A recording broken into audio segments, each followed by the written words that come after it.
diwariskan, dikeluarkan dulu hak-haknya. Terkait yang nomor 3, pembayaran hutang selain hutang pertama terkait haji tadi, tak. Jadi Nggih. misalkan si mayit ini sudah daftar haji, kemudian karena nunggunya lama, mungkin 10 tahun atau 15 tahun lagi sudah dipanggil Allah. Nah, pertanyaannya gini, bagaimana cara menunaikan hutang, Ustadz? Hutang tadi itu, apakah dengan uang tunai atau berangkat haji atas nama si mayit gitu, tak? Iya, hutang haji itu bayarnya ya dengan haji. Kan bisa badal itu.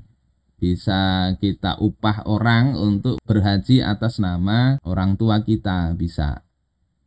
Jadi bayar hutangnya ya dengan haji tadi itu dilaksanakan atas nama si mayit, bukan dengan duitnya kita serahkan ke siapa, bukan begitu. Kalau duitnya kita bayarkan ke fakir miskin bukan membayar hutang haji, tetapi itu sekedar bersedekah. Walaupun kalau kita atas namakan orang tua, sedekah harta untuk orang tua itu akan sampai kepada orang tua. Berdasarkan hadis sahih riwayat Imam Bukhari bahwasanya Sa'ad bin Ubadah itu meninggal ibunya, ya. Kemudian beliau sedekahkan kebun itu untuk ibunya. Bertanya kepada Rasulullah, Rasulullah mengiyakan, membolehkan. Jadi memberikan sedekah atas nama orang tua itu termasuk hal yang baik. Insya Allah menjadi kebaikan bagi anak sekaligus menjadi amal bagi orang tuanya. Tapi tidak cukup ya ketika hutangnya berupa hutang haji. Termasuk ketika hutangnya kepada si fulan ya orang tertentu maka ya harus dibayarkan kepada orang tertentu tersebut. Allahu a'lam. Jadi ini Tat, baik yang belum, misalkan orang tua yang belum mendaftarkan haji atau yang mereka ini berharta lebih, Tat. Cuman belum, si orang tua pada saat itu belum kepikiran haji gitu, Tat. Nggih, haji ini kan wajib begitu dia punya kemampuan. Sehingga hendaknya setiap muslim itu ketika sudah punya harta saat kira-kira bisa untuk berangkat dan pulang serta untuk nafkah ya. Siapa yang wajib dinafkahi di rumah itu, maka dia wajib segera ada niat paling tidak untuk berhaji. Kalau tidak ada niat berhaji dia mati, ya mutu asian, mati maksiat. Jadi yang penting disetel niatnya dulu. Sehingga ketika sudah kita niatkan, kemudian ternyata ajal mendahului kita, maka insya Allah dari sisi hukum itu kita nggak berdosa lagi. Kita ngikuti ini aja, diniatkan mengikuti madhab syafi'i, boleh kita tunda. Tapi niatnya kita pasang dulu. Sama seperti sholat begitu ya. Sholat. Misalnya jam 12.30 witam, di sini masuk sholat zuhur. Asarnya misalnya jam 15.45.